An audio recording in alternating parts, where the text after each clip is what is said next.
Romiette knew she couldn't get back to sleep, so she decided to write in her journal.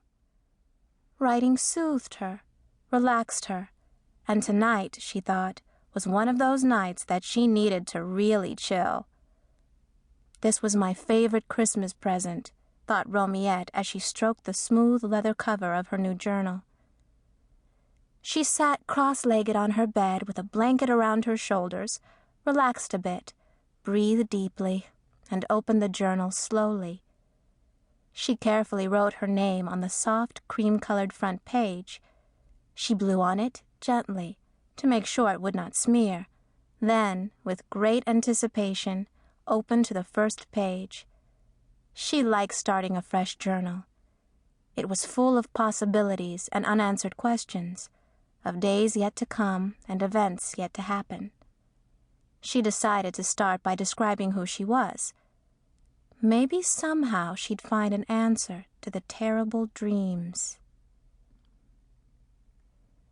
Chapter 2. Romiette's Journal. My name is Romiette Renee Capel. I am brown, like the earth, tall and slim, like a poplar tree, and outspoken, like the wind on a stormy day. I like mornings because of all the possibilities, and rainbows when I can find them.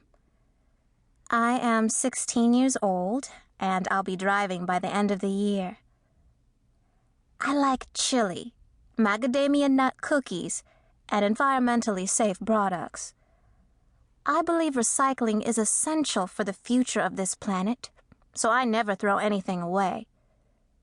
In my room, I have collections of buttons, pop-tops, foil, and safety pins.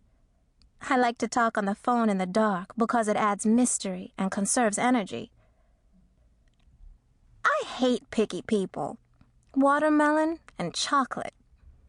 I hate gangs, violence, and movies with too much sex and cussing. There are gangs in our school now, and it's a little scary because they want to control with threats and punches, the actions and thinking of kids, and I can't be bothered with that. So they don't like me much. That's fine with me. I don't need any more complications in my life. It's complicated enough trying to juggle geometry, boys, and learning to drive. I'm not afraid of much. Lots of girls see spiders and snakes and scream. I think snakes are sleek and sexy. Not that I'd want to marry one or anything, but I like snakes because they're smooth and cool, and spiders because they create art out of their own bodies. That's awesome. Most spiders don't bite, and if I see one, I go around it rather than step on it. Life is rough enough for a spider without looking out for girls with big shoes, and I do love big shoes. The bigger, the better. 3-inch heels and soles. 4 inches. 5. My mother said she wore shoes just like those when she was my age. I find that hard to believe. The only other things I'm afraid of are being abandoned, thunderstorms, and water. I'm terrified of water. I took swimming when I was little like everyone else, but I never learned. That's not exactly true. I learned how to swim. I just never got the nerve to let go. I know how to do rhythmic breathing, proper arm strokes, the flutter kick, all of that. But I just can't get away from the side of the pool.